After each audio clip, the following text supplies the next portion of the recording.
নমস্কার, আমি রুম্পা চলে এলাম প্রতিদিনের মতন একটি নতুন ভিডিও নিয়ে। আজকে আমি যেই রেসিপিটি তোমাদের মধ্যে শেয়ার করব সেটা হচ্ছে ফুলকপি আলু বড়ি দিয়ে পোনা মাছের ঝোল।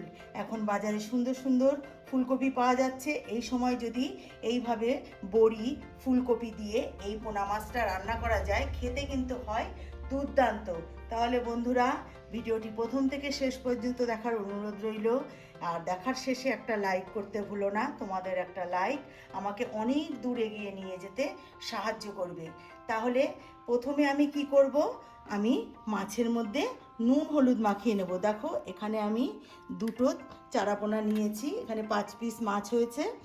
এখানে আমি দেখো হলুদ গুঁড়ো আর লবণ দিয়ে মাখিয়ে নেব। দিয়ে দিলাম হলুদ গুঁড়ো, এবার দেবো সামান্য একটু লবণ দিয়ে ভালো করে মাছের গায়ে নুন হলুদটা মাখিয়ে নেব। দেখো মাছে কিন্তু আমি নুন হলুদ ভালো করে মাখিয়ে নিয়েছি। এবার মাছটা ভেজে নেওয়ার পালা। তা আমি দেখো গ্যাস ধরিয়ে কড়াই বসিয়ে তেল দিয়ে দিয়েছি, তেল গরম হয়ে গেছে। মাছটাকে আমি সবার প্রথমে ভেজে নেব।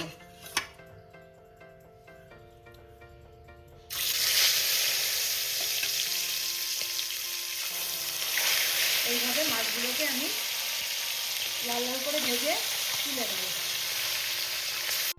দেখো মাছ আমি বেশ কড়া করে ভেজে তুলে নিয়েছি। এবার ওই তেলের মধ্যে আমি বড়িগুলোকে ভেজে তুলে নেব।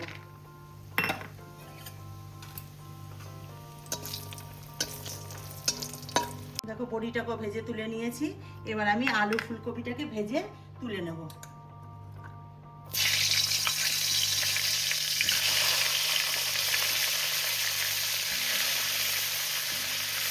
প্রথমে ফুলকপিটা ভেজে নেবো, তারপরে আলুটাকেও আমি ভেজে নেব।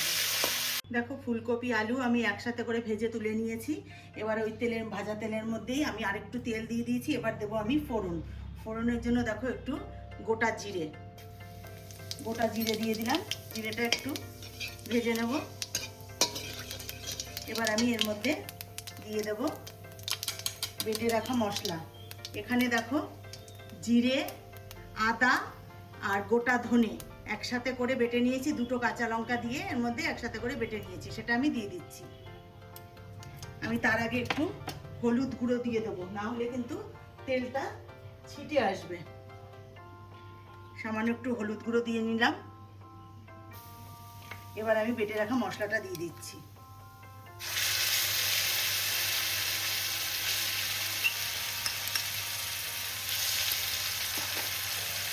এবার আমি এর মধ্যে একসাথে দিয়ে দেবো কেটে রাখা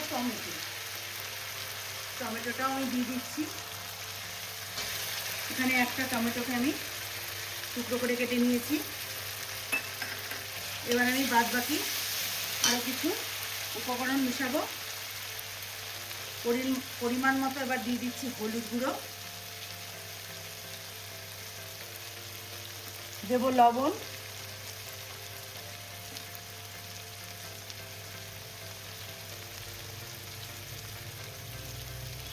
এবার দেবো এর মধ্যে দুটো কাঁচা লঙ্কা,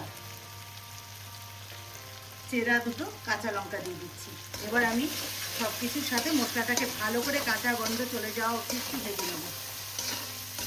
দেখো মশলা কিন্তু কিছুটা কষানো হয়ে গেছে। কালারটা দেখো কত সুন্দর হয়েছে, টমেটোটা গলে গিয়ে। এবার আমি বাদবাকিটা আলু আর ফুলকপির সঙ্গে আরও কিছুক্ষণ মশলাটা কষিয়ে নেব। আমি কিন্তু এর মধ্যে কোনো রকম পেঁয়াজ রসুন ব্যবহার করিনি। আর এর মধ্যে আমি 4টে কাঁচা লঙ্কা দিয়েছি, কারণ লঙ্কাগুলো ভীষণই ঝাল। তোমরা তোমাদের পছন্দ মতন দিয়ে নেবে ঝালটা। এবার আমি আলু ফুলকপির সাথে মশলাটাকে আবার কিছুক্ষণ কষিয়ে নেব। দেখো ফুলকপি আলুর সাথে মশলা কিন্তু আমার একদম ভালো করে কষানো হয়ে গেছে, তেল ছেড়ে দিয়েছে। এবারে কাঁচা গন্ধ একদম চলে গেছে। এবার আমি এর মধ্যে দিয়ে দেবো জল। জলটা আমি আগে থেকে ফুটিয়ে রেখেছিলাম, সেই গরম জলটা আমি দিয়ে দেবো।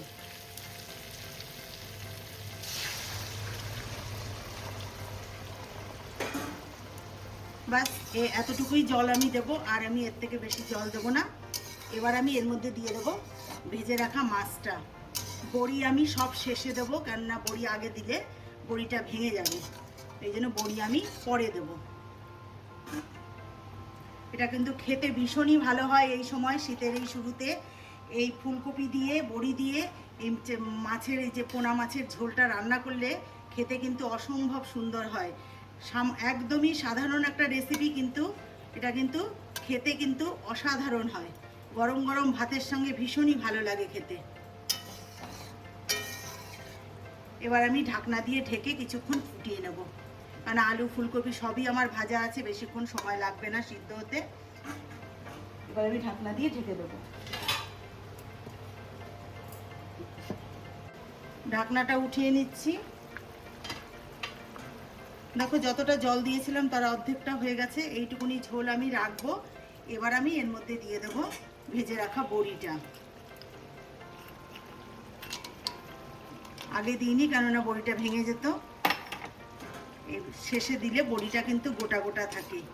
আমরা কিন্তু রুই মাছ বা কাতলা মাছ দিয়েও আমরা এইভাবে রান্না করি ফুলকপি বড়ি দিয়ে, তবে এই চারাপোনা দিয়ে এইভাবে রান্না করলে তার স্বাদ কিন্তু আরও দ্বিগুণ বেশি ভালো লাগে।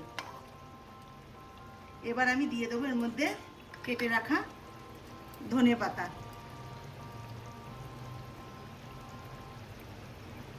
ধনেপাতাটা দিয়ে আমি কিছুক্ষণ ঢেকে রেখে তারপরে তোমাদের কাছে আমি ফিরে আসছি। দেখো ফুলকপি আলু বড়ি দিয়ে চারাপোনা মাছের ঝোল আমার একদম রেডি। কালারটা দেখো কত সুন্দর এসেছে। আমি কিন্তু এর মধ্যে কোনো রকম শুকনো লঙ্কার গুঁড়ো বা কাশ্মীরি লঙ্কার গুঁড়ো কিছুই ব্যবহার করিনি, শুধু কাঁচা লঙ্কা দিয়ে রান্নাটা করেছি। দেখো তাও কালারটা কত সুন্দর এসছে।